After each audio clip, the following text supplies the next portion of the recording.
ನಾವು ಈಗ ಮಡಿಕೇರಿ ಕೋಟೆ ಮುಂದೆ ನಿಂತಿದ್ದೀವಿ. ಬನ್ನಿ ಮಡಿಕೇರಿ ಕೋಟೆಯ ವಿಶೇಷತೆಗಳನ್ನು ನೋಡೋಣ. ಮಡಿಕೇರಿ ಪಟ್ಟಣದ ಮಧ್ಯಭಾಗದಲ್ಲಿ ಈ ಕೋಟೆಯು ನಿಂತಿದೆ. ಈ ಕೋಟೆಯನ್ನ 17ನೇ ಶತಮಾನದಲ್ಲಿ ಕೊಡಗನ್ನಾಳುತ್ತಿದ್ದ 1ನೇ ಮುದ್ದುರಾಜ ಕಟ್ಟಿಸಿದ್ದು. ಮುದ್ದುರಾಜ ಅವರು ಪ್ರಾರಂಭದಲ್ಲಿ ಇದನ್ನ ಮಣ್ಣಿನ ಗೋಡೆಯಿಂದ ನಿರ್ಮಿಸಿದರು. ಈ ಕೋಟೆ ಒಳಗಡೆ ಮುದ್ದುರಾಜ ಅವರು ಒಂದು ಮಣ್ಣಿನ ಅರಮನೆ ಕೂಡ ನಿರ್ಮಿಸಿದ್ದರು. ನಂತರದ ದಶಕಗಳಲ್ಲಿ ಈ ಕೋಟೆ ಮತ್ತು ಇದರಲ್ಲಿನ ಅರಮನೆಯು ಹಲವಾರು ಪರಿವರ್ತನೆಗಳಿಗೆ ಒಳಪಟ್ಟಿದೆ. ಈಗ ಆರ್ಕಿಯಾಲಜಿಕಲ್ ಸರ್ವೆ ಆಫ್ ಇಂಡಿಯಾ ಅವರ ಸಂರಕ್ಷಣೆಯಲ್ಲಿದೆ ಮಡಿಕೇರಿ ಕೋಟೆ. ಮಡಿಕೇರಿಯು ಕೊಡಗಿನ ಜಿಲ್ಲಾ ಕೇಂದ್ರವಾಗಿದ್ದು ಸಮುದ್ರ ಮಟ್ಟದಿಂದ 1150 ಮೀಟರ್ ಅಂದ್ರೆ 3770 ಅಡಿಯಷ್ಟು ಎತ್ತರದಲ್ಲಿದೆ. ಕೊಡವರು ಕೊಡಗಿನ ಪ್ರಾರಂಭಿಕ ನಿವಾಸಿಗಳಾಗಿದ್ದು ಅವರು ಕೃಷಿಕರು ಮತ್ತು ಯೋಧ ಸಮುದಾಯದವರಾಗಿದ್ದರು. ಕೊಡಗಿನ ಬಗ್ಗೆ ಮೊದಲನೆಯ ಉಲ್ಲೇಖವನ್ನು ಕ್ರಿಸ್ತಪೂರ್ವ 300ನೇ ಇಸ್ವಿಯಲ್ಲಿ ಸಂಗಮ ಅವಧಿಯ ಕೃತಿಗಳಲ್ಲಿ ಕಾಣಬಹುದು. 2ನೇ ಶತಮಾನದಿಂದ 6ನೇ ಶತಮಾನದವರೆಗೂ ಕೊಡಗಿನ ಉತ್ತರ ಭಾಗ ಕದಂಬರ ಆಳ್ವಿಕೆಗೆ ಒಳಪಟ್ಟಿತ್ತು. ಕೊಡಗಿನ ದಕ್ಷಿಣ ಭಾಗವು 4ನೇ ಶತಮಾನದಿಂದ 11ನೇ ಶತಮಾನದವರೆಗೂ ಗಂಗರ ಆಳ್ವಿಕೆಗೆ ಒಳಪಟ್ಟಿತ್ತು. 11ನೇ ಶತಮಾನದಲ್ಲಿ ಚೋಳರು ಗಂಗರನ್ನು ಸೋಲಿಸಿ ಕೊಡಗನ್ನ ವಶಪಡಿಸಿಕೊಳ್ಳುತ್ತಾರೆ. 12ನೇ ಶತಮಾನದಲ್ಲಿ ಹೊಯ್ಸಳರು ಕೊಡಗನ್ನ ವಶಪಡಿಸಿಕೊಳ್ಳುತ್ತಾರೆ. ನಂತರ 14ನೇ ಶತಮಾನದಲ್ಲಿ ವಿಜಯನಗರದ ಅರಸರು ಕೊಡಗನ್ನ ವಶಪಡಿಸಿಕೊಳ್ಳುತ್ತಾರೆ. ಕ್ರಿಸ್ತಶಕ 1600ನೇ ಇಸ್ವಿಯಲ್ಲಿ ಇಕ್ಕೇರಿ ನಾಯಕರ ಕುಟುಂಬದವರು ಕೊಡಗಿನ ಹಾಲೇರಿ ಭಾಗದಲ್ಲಿ ಬಂದು ನೆಲೆಗೊಂಡ ನಂತರ ಕೊಡಗನ್ನು ತಮ್ಮ ಅಧೀನಕ್ಕೆ ತಗೊಂಡು ಆಳ್ವಿಕೆ ನಡೆಸುತ್ತಾರೆ. ಕ್ರಿಸ್ತಶಕ 1633ರಿಂದ 1687ರವರೆಗೆ ಆಳ್ವಿಕೆ ನಡೆಸಿದಂತ 1ನೆಯ ಮುದ್ದರಾಜ ಅವರು ತಮ್ಮ ರಾಜಧಾನಿಯನ್ನು ಹಾಲೇರಿಯಿಂದ ಮಡಿಕೇರಿಗೆ ವರ್ಗಾಯಿಸಿ ಇಲ್ಲಿನ ಕೋಟೆ ಮತ್ತು ಕೋಟೆಯೊಳಗಿನ ಅರಮನೆಯನ್ನು ಮೊದಲ ಬಾರಿಗೆ ಮಣ್ಣಿನಿಂದ ನಿರ್ಮಿಸಿದರು. ಮುದ್ದುರಾಜ ಅವರು ಈ ಪಟ್ಟಣವನ್ನು ಮುದ್ದುರಾಜನ ಪಟ್ಟಣ ಎಂಬ ಅರ್ಥದಲ್ಲಿ ಮುದ್ದುರಾಜಕೇರಿ ಎಂದು ಹೆಸರಿಸಿದರು. ನಂತರದ ದಿನಗಳಲ್ಲಿ ಮುದ್ದುರಾಜಕೇರಿ ಹೋಗಿ ಮಡಿಕೇರಿ ಎಂದು ಕರೆಯಲಾಗುತ್ತದೆ. 1780ರಲ್ಲಿ ಮೈಸೂರಿನ ಹೈದರ್ ಅಲಿಯು ಕೊಡಗನ್ನು ವಶಪಡಿಸಿಕೊಳ್ಳುತ್ತಾರೆ. ನಂತರ ಟಿಪ್ಪು ಸುಲ್ತಾನ್ ಈ ಕೋಟೆಯನ್ನ ಕಲ್ಲು ಮತ್ತು ಇಟ್ಟಿಗೆಗಳಿಂದ ಕಟ್ಟಿ ಭದ್ರಪಡಿಸಿ ಈ ಪಟ್ಟಣವನ್ನು ಜಾಫರಾಬಾದ್ ಎಂದು ಮರುನಾಮಕರಣ ಮಾಡಿದರು.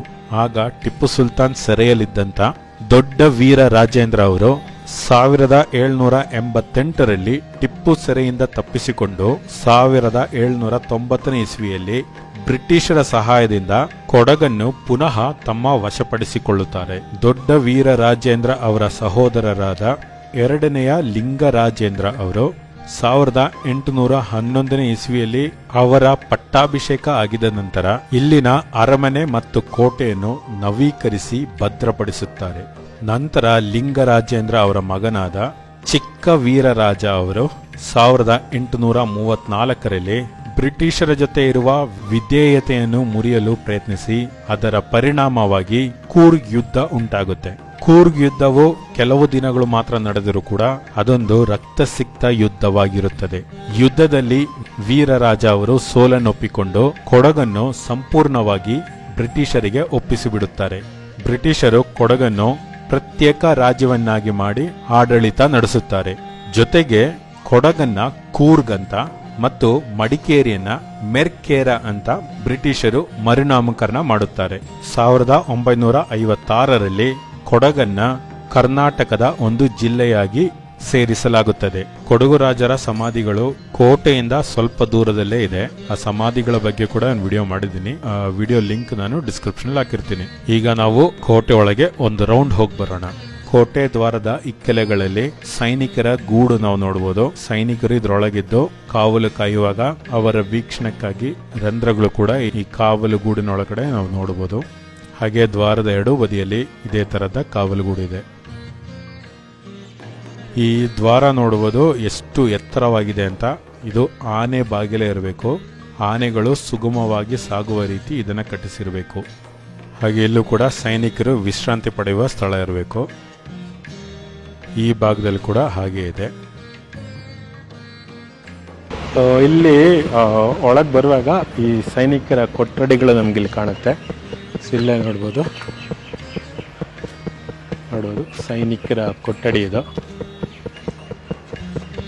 ಈ ರೀತಿ ಇದೆ. ಈ ಕೊಠಡಿ ಒಳಗೆ ಬಂದರೆ ಇಲ್ಲಿ ನಮಗೆ ಮತ್ತಷ್ಟು ಕೊಠಡಿಗಳು ಕಾಣಿಸ್ಕೊಳ್ಳುತ್ತೆ.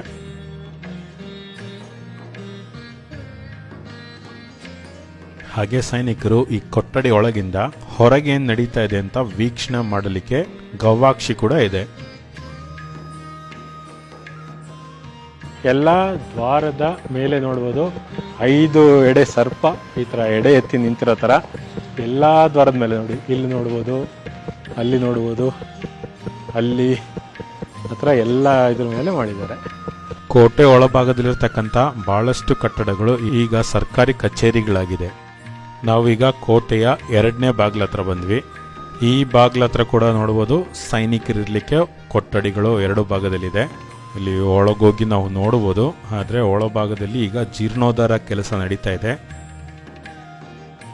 ಕೆಲಸ ಮುಗಿದ ನಂತರ ನಾವು ಸಂಪೂರ್ಣವಾಗಿ ಒಳಗೋಗಿ ನೋಡ್ಬೋದು ಅಂತ ಅನ್ಕೊಂಡಿದ್ದೀನಿ.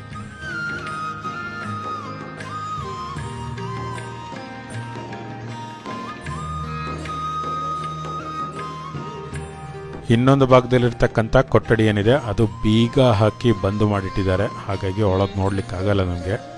ಈಗ ನಾವು ಮತ್ತೆ ಮುಂದಕ್ಕೆ ಹೋಗೋಣ.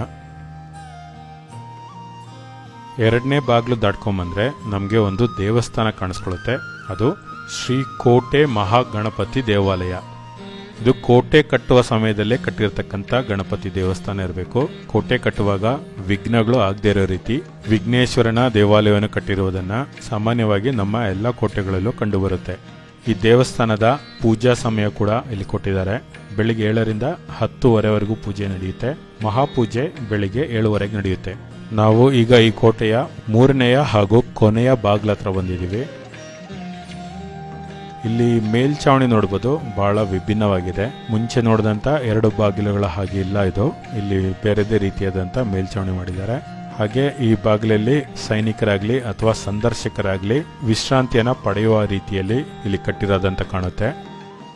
ಈಗ ನಾವು ಕೋಟೆಯ ಒಳಾಂಗಣಕ್ಕೆ ಬಂದ್ವಿ. ಅರಮನೆ ಕೂಡ ಇಲ್ಲಿಂದ ಬಹಳ ಸುಂದರವಾಗಿ ಕಾಣಿಸ್ತಾ ಇದೆ. ಅಲ್ಲಿ 2 ಆನೆಗಳ ಪ್ರತಿಮೆಗಳಿವೆ. ಹಾಗೆ ಈಗ ನಾವು ಬಂದಂತ 3ನೇಯ ಬಾಗಿಲು ಬಳಿ ಒಂದು ಮೆಟ್ಟಿಲಿದೆ. ಈ ಮೆಟ್ಟಿಲನ್ನ ಹತ್ಕೊಂಡೋಗಿ ನಾವು ನೋಡೋಣ. ಇಲ್ಲಿ ಮೇಲೆ ಬಂದ್ರೆ ಒಂದು ಸೈನಿಕರ ವೀಕ್ಷಣಾ ಗೋಡು ಕಾಣಿಸುತ್ತೆ. ಮೇಲಿಂದ ಕೂಡ ಸುತ್ತಲೂ ವೀಕ್ಷಣೆ ಮಾಡ್ಲಿಕ್ಕೆ ಇರಬೇಕು ಇದು. ಹಾಗೆ ಅಲ್ಲೆಲ್ಲ ಹೋಗ್ಬೋದು, ಆದ್ರೆ ಅಲ್ಲಿ ಗಿಡ ಗಂಟೆಗಳೆಲ್ಲ ಬೆಳೆದಿರೋ ಕಾರಣ ಆ ಕಡೆ ಹೋಗ್ಲಿಕ್ಕೆ ಸಾಧ್ಯ ಇಲ್ಲ. ಅಲ್ಲಿ ಕೆಲವು ಕೊಠಡಿಗಳೆಲ್ಲ ಇದೆ. ಮೇಲಿಂದ ನೋಡ್ಬೋದು ಯಾವ ರೀತಿ ನಾವು ನಡೆದು ಬಂದ ದಾರಿ ಕಾಣುತ್ತೆ ಅಂತ.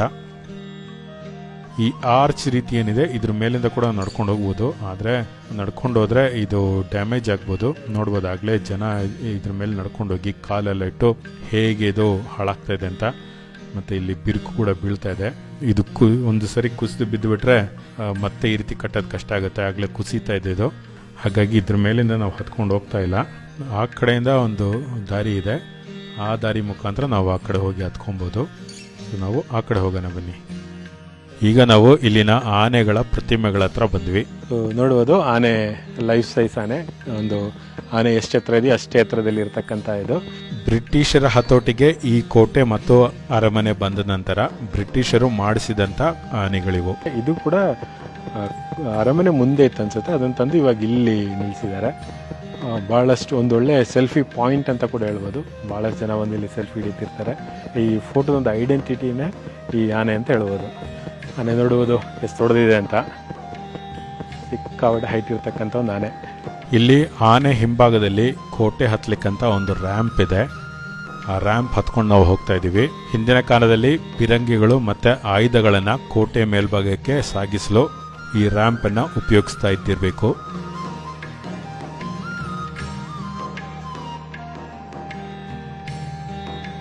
ಅದು ಕಾವಲ್ ಗೋಪುರ, ಬುರ್ಜ್ ತರ ಇದೆ. ಸೊ ಇಲ್ಲಿಂದನೂ ಒಂದು ವೀಕ್ಷಣಾ ಗೋಪುರ ಅಂತಾನೆ ಹೇಳ್ಬೋದು. ನಾವಲ್ಲಿ ಬಂದು ನೋಡ್ತಾ ಇದ್ದೀವಿ. ಇಲ್ಲಿ ಮೇಲೆಲ್ಲ ಹತ್ತಿ ಸೈನಿಕರು ನಿಂತಿರ್ತಾರೆ. ಈ ರೀತಿ ಮೇಲಿಂದ ವೀಕ್ಷಣೆ ಮಾಡ್ತಿರ್ತಾರೆ. ಇವಾಗ ಮರಗಳೆಲ್ಲ ಬೆಳ್ಕೊಂಡಿದೆ. ಮುಂಚೆ ಮರ ಏನು ಇರಲಿಲ್ಲ ಅನ್ಸುತ್ತೆ. ಇಲ್ಲಿಂದ ಇಡೀ ಮಡಿಕೇರಿನ ಕಾಣೋ ಥರ ವೀಕ್ಷಣೆ ಆಗ್ತಿತ್ತು. ಅಲ್ಲಿ ಮುಂದೆ ಇನ್ನೊಂದು ಅದೇ ಥರ ವೀಕ್ಷಣಾ ಗೋಪುರ ಇದೆ. ಸೊ ಇಲ್ಲಿ ಅಲ್ಲಿ ನಾವು ಸ್ವಲ್ಪ ಮುಂದೆ ಹೋಗಿ ಅದು ನೋಡೋಣ. ಇದು ಈ ರ್ಯಾಂಪ್ ಏನಿದೆ ಇದು ಪಿರಂಗಿನ ಮೇಲ್ ತರಲಿಕ್ಕೆ ಅಥವಾ ಕೆಳಗಿಳಿಸ್ಲಿಕ್ಕೆ ಉಪಯೋಗಿಸ್ತಾ ಇರಬೇಕು. ಸೊ ಇಲ್ಲಿ ಗುಂಡು ಮದ್ದು ಅಥವಾ ಆಯುಧ ಶೇಖರಣೆಗಳೆಲ್ಲ ಇಲ್ಲೇ ಇರಬೇಕು. ಇದು ರ್ಯಾಂಪ್ ಇಲ್ಲಿದ್ರೆ ಸೊ ರ್ಯಾಂಪ್ ಇಂದ ಪಿರಂಗಿಗಳು ತಂದುಬಿಟ್ಟು ಇಲ್ಲಿ ನೋಡೋದು ಪಿರಂಗಿಗೆ ಅಂತಾನೆ ಇಲ್ಲಿ ಗ್ಯಾಪ್ ಇದೆ. ಈ ಗ್ಯಾಪಲ್ಲಿ ಪಿರಂಗಿಗಳು ಇಡ್ತಾಯಿದ್ರು. ಹಾಗೆ ತುಪಾಕಿಗಳಾದರೆ ಇಲ್ಲಿ ಈ ಗ್ಯಾಪಲ್ಲಿ ಗನ್ಸ್ ಉಪಯೋಗಿಸ್ತಾಯಿದ್ರು. ಇಲ್ಲಿ ನೋಡ್ಬೋದು ಒಂದೇ ಇಲ್ಲಿ ಹೊರಗಿನ ಒಂದು ರಂಧ್ರ ಆದರೆ ಹೊರಗಡೆಗೆ ಜಾಸ್ತಿ ಇದೆ, ಭಾಳಷ್ಟು ಗ್ಯಾಪ್ಗಳಿದೆ. ಸೊ ಇದನ್ನು ಉಪಯುಕ್ತ ಮಾಡಿ ಶತ್ರುಗಳನ್ನ ದಾಳಿ ಮಾಡ್ತಾಯಿದ್ರು ಇಲ್ಲಿಂದ. ಸೊ ಇಲ್ಲಿ ನೋಡ್ಬೋದು ಹಳೆ ಕಾಲದ ಕಟ್ಟಡಗಳು, ಕೋಟೆ ಭಾಗದೇನೆ ಈ ಕಟ್ಟಡಗಳು. ಮೋಸ್ಟ್ಲಿ ಸೈನಿಕರು ಇಲ್ಲಿರಲಿಕ್ಕೆ ಅದು ಮತ್ತು ಆಯುಧ ಶೇಖರಣೆಗೋಸ್ಕರ ಇರ್ಬೋದು. ಇಲ್ಲೇ ಪಕ್ಕದಲ್ಲಿ ಕೋಟೆ ಇದೆ, ಅಲ್ಲಿ ರ್ಯಾಂಪ್ ಅಲ್ಲಿದೆ, ಅದು ರ್ಯಾಂಪ್ ಅಲ್ಲಿದೆ, ಅಲ್ಲಿ ಮೇಲೆ ಪಿರಂಗಿ ತೊಗೊಂಡೋಗ್ಲಿಕ್ಕೆ. ಸೊ ಪಿರಂಗಿ ಎಲ್ಲ ಹಾಗಾಗಿ ಪಿರಂಗಿ ಎಲ್ಲ ಇದರಲ್ಲಿ ಸ್ಟೋರ್ ಆಗ್ತಾಯಿತ್ತೇನೋ. ಆಮೇಲೆ ಸೈನಿಕರು ಇಲ್ಲೇ ಇರ್ತಾಯಿದ್ರೇನೋ. ಇಲ್ಲಿಂದನೇ ಕಾವಲು ಕೂಡ ವೀಕ್ಷಣೆ ಕೂಡ ಇಲ್ಲೇ ಇರುತ್ತೆ. ನಾವು ಹಂಗೂ ಹೋಗ್ಬೋದು, ಆದರೆ ನಾವು ಅಲ್ಲಿವರೆಗೂ ಹೋಗ್ತಾಯಿಲ್ಲ. ಇವಾಗ ಈ ಒಂದು ವೀಕ್ಷಣಾ ಗೋಪುರ ನಾವು ನೋಡ್ಕೊಂಡು ಹೋಗ್ಬೋದು. ಇಲ್ಲಿ ನಾವು ಮಳೆಗಾಲದಲ್ಲಿ ಬಂದರೆ ತುಂಬ ಹಚ್ಚ ಹಸಿರಾಗಿರುತ್ತೆ. ಇದೆಲ್ಲ ಪಾಚಿ ಏನಿದೆ ಇದೆಲ್ಲ ಹಸಿರಾಗಿರುತ್ತೆ, ತುಂಬ ಚೆನ್ನಾಗಿ ಕಾಣುತ್ತೆ. ಮಳೆಗಾಲದ ಅಂದಾನೇ ಒಂದು ಬೇರೆ ಅಂತ ಹೇಳ್ಬೋದು. ಈಗ ಬನ್ನಿ ನಾವು ಆ ವೀಕ್ಷಣಾ ಗೋಪುರಕ್ಕೆ ಹೋಗಿ ನೋಡೋಣ. ಈಗ ಇಲ್ಲಿ ನಾವು ಇನ್ನೂ ಒಂದು ಕಾವಲ ಗೋಪುರ, ಬುರ್ಜು ಅಥವಾ ಅಲ್ಲಿ ಬಂದಿದ್ದೀವಿ. ಇಲ್ಲಿ ನೋಡ್ಬೋದು ಸೈನಿಕರ ಕೊಠಡಿ ಕೂಡ ಇಲ್ಲಿ ಕಾಣ್ಬೋದು. ಇಲ್ಲಿ ಈ ಥರ ಇದೆ ಸೈನಿಕರ ಕೊಠಡಿ. ಆಮೇಲೆ ಇದು ವೀಕ್ಷಣಾ ಗೋಪುರಕ್ಕೆ ನಾವು ಬಂದಿರೋದು. ನೋಡ್ಬೋದು ಹೇಗಿದೆ ಅಂತ. ಇಲ್ಲಿಂದ ಇಡೀ ಮಡಿಕೇರಿ ಕಾಣೋದು ನಮಗೆ. ಇಲ್ಲಿ ಪಿರಂಗಿಗಳೆಲ್ಲ ಇಡ್ಲಿಕ್ಕಂತ ಸ್ಥಳಗಳಿದೆ. ಸೊ ಇಲ್ಲಿ ವೀಕ್ಷಣೆ ಏನಾಗುತ್ತೆ, ಹಾಗೆ ಡಿಫೆನ್ಸ್ ಕೂಡ ಆಗುತ್ತೆ. ಈಗ ನಾವು ರ್ಯಾಂಪ್ ಇಳ್ಕೊಂಡು ಅರಮನೆ ಹತ್ರ ಹೋಗೋಣ. ಸೊ ಇಲ್ಲಿ ನೋಡ್ಬೋದು ಒಂದು ಸುಂದರವಾದ ಅರಮನೆ ಇದೆ. ಮುಂಚೆ ರಾಜ ಮಹಾರಾಜರೆಲ್ಲ ಇಲ್ಲೇ ಬಾಳ್ತಾ ಇದ್ರು. ಈಗ ಅದು ಆರ್ಕಿಯಾಲಜಿಕಲ್ ಸರ್ವೆ ಆಫ್ ಇಂಡಿಯಾ ಅವರು ಇದನ್ನು ಟೇಕಪ್ ಮಾಡಿದ್ದಾರೆ. ಇವಾಗ ಜೀರ್ಣೋದ್ಧಾರ ನಡೀತಾ ಇದೆ. ಶೀಘ್ರದಲ್ಲಿ ಇದು ಸಾರ್ವಜನಿಕರಿಗೆ ಓಪನ್ ಆಗ್ಬೋದು. ಶೀಘ್ರದಲ್ಲಿ ಅಂದರೆ ಒಂದು 2 ವರ್ಷ ಆದರೂ ಆಗ್ಬೋದು ಅನ್ಸುತ್ತೆ. ಜೀರ್ಣೋದ್ಧಾರ ಮಾಡ್ತಿದ್ದಾರೆ. ಮುಂಚೆ ಇದು ಸರ್ಕಾರಿ ಕಚೇರಿ ಆಗಿತ್ತು, ಇವಾಗ ಇದು ಚೇಂಜ್ ಆಗಿದೆ. DC ಆಫೀಸ್ ಆಗಿತ್ತು ಅನ್ಸುತ್ತೆ ನನ್ನ ಪ್ರಕಾರ. DC ಆಫೀಸ್ ಇಲ್ಲಿ ಶಿಫ್ಟ್ ಮಾಡಿ ಈಗ ಇದನ್ನು ರಿನೋವೇಟ್ ಮಾಡಿ ಅಥವಾ ಜೀರ್ಣೋದ್ಧಾರ ಮಾಡಿ ಸಾರ್ವಜನಿಕರಿಗಾಗಿ ಓಪನ್ ಮಾಡ್ತಾರೆ. ಬ್ರಿಟಿಷರು ಕೊಡಗಿನ ಸಂಪೂರ್ಣ ಹತೋಟಿ ತಗೊಂಡಿದ್ದ ಮೇಲೆ ಈ ಅರಮನೆ ಕೂಡ ಅವರು ನವೀಕರಣ ಮಾಡ್ತಾರೆ. ನವೀಕರಣ ಮಾಡಿ ಈ ಅರಮನೆಗೆ ಒಂದು ಕ್ಲಾಕ್ ಟವರ್ ಕೂಡ ಸೇರಿಸ್ತಾರೆ. ಆ ಕ್ಲಾಕ್ ಈಗ ವರ್ಕ್ ಆಗ್ತಾ ಇಲ್ಲ. ಆರ್ಕಿಯಾಲಜಿಕಲ್ ಸರ್ವೆ ಆಫ್ ಇಂಡಿಯಾ ಅವರು ಈ ಕ್ಲಾಕ್ ಕೂಡ ರಿಪೇರಿ ಮಾಡ್ಬೋದಂತ ಅನ್ಕೊಳ್ಳೋಣ. ಅರಮನೆಯ ಹತ್ರದಲ್ಲೇ ಒಂದು ಚರ್ಚ್ ಇದೆ. 1859ರಲ್ಲಿ ಈಸ್ಟ್ ಇಂಡಿಯಾ ಕಂಪನಿಯಲ್ಲಿದ್ದಂತ ಸೈನಿಕರು ಕಟ್ಟಿಸಿದಂತ ಸೇಂಟ್ ಮೇರಿಸ್ ಚರ್ಚ್ ಇದು. ಅವರು ಮೆಡ್ರಾಸ್ ಪ್ರೆಸಿಡೆನ್ಸಿಯಿಂದ ಧನ ಸಹಾಯ ಪಡೆದು ಕಟ್ಟಿಸಿದಂತ ಚರ್ಚ್ ಇದು. ಚರ್ಚ್ ಆಫ್ ಇಂಗ್ಲೆಂಡ್ ನ ಭಾಗವಾಗಿದ್ದಂತ ಮೆಡ್ರಾಸ್ ಡಯೋಸಿಸ್ ಅವರು ಈ ಚರ್ಚ್ನ ಆಡಳಿತವನ್ನು ನಿರ್ವಹಿಸುತ್ತಿದ್ದರು. ಸ್ವಾತಂತ್ರ್ಯದ ನಂತರ ಈ ಚರ್ಚ್ ಅನ್ನ ಮುಚ್ಚಿಡಲಾಗಿತ್ತು. ಈಗ ಕರ್ನಾಟಕ ಪುರಾತತ್ವ ಸಂಗ್ರಹಾಲಯಗಳು ಮತ್ತು ಪರಂಪರೆ ಇಲಾಖೆ ಈ ಚರ್ಚ್ ಅನ್ನು ಒಂದು ಸಂಗ್ರಹಾಲಯವಾಗಿ ಮಾಡಿ ಇದನ್ನ ನಿರ್ವಹಿಸುತ್ತಿದೆ. ಇಲ್ಲಿನ್ನು 1947ರ ನಿಯಮಗಳನ್ನು ಪಾಲನೆ ಮಾಡುವ ಕಾರಣ ಈ ಸಂಗ್ರಹಾಲಯದೊಳಗಡೆ ಫೋಟೋಸ್ ಅಥವಾ ವಿಡಿಯೋ ಹಿಡಿಯಲು ಅನುಮತಿ ಇಲ್ಲ. ಸೊ ಇಲ್ಲಿ ಮ್ಯೂಸಿಯಂ ಆವರಣದಲ್ಲಿ ನೋಡ್ಬೋದು ಬಹಳಷ್ಟು ವೀರಗಲ್ಲುಗಳು, ಮಾಸ್ತಿಗಲ್ಲುಗಳು ಮತ್ತು ಕೆಲವು ಶಿಲಾಶಾಸನಗಳೆಲ್ಲ ಇಲ್ಲಿ ಸ್ಥಾಪನೆ ಮಾಡಿದ್ದಾರೆ. ಸೊ ಉದ್ದಕ್ಕೂ ಇಟ್ಟಿದ್ದಾರೆ. ಎಲ್ಲ ಈ ಭಾಗದಲ್ಲಿ ಸಿಕ್ಕಿರ್ತಕ್ಕಂಥ ವೀರಗಲ್ಲುಗಳು, ಶಿಲಾಶಾಸನಗಳು ಅಂತಲೇ ಇರುತ್ತೆ. ನೋಡು ಎಲ್ಲ ಕಡೆ ಇಲ್ಲಿ ಬಹಳಷ್ಟು ಜೋಡಿಸಿಟ್ಟಿದ್ದಾರೆ. ಈ ವಿಡಿಯೋ ನಿಮ್ಮೆಲ್ಲರಿಗೂ ಇಷ್ಟ ಆಗಿದೆ ಅಂದ್ಕೊಂಡಿದ್ದೀನಿ. ಈ ವಿಡಿಯೋ ಬಗ್ಗೆ ನಿಮ್ಮ ಅಭಿಪ್ರಾಯ ನನಗೆ ಕಮೆಂಟ್ ಮುಖಾಂತರ ತಿಳಿಸ್ಬೋದು. ನಾವು ಮತ್ತೆ ಇನ್ನೊಂದು ವಿಡಿಯೋ ಸಿಗೋಣ. ನಮಸ್ಕಾರ.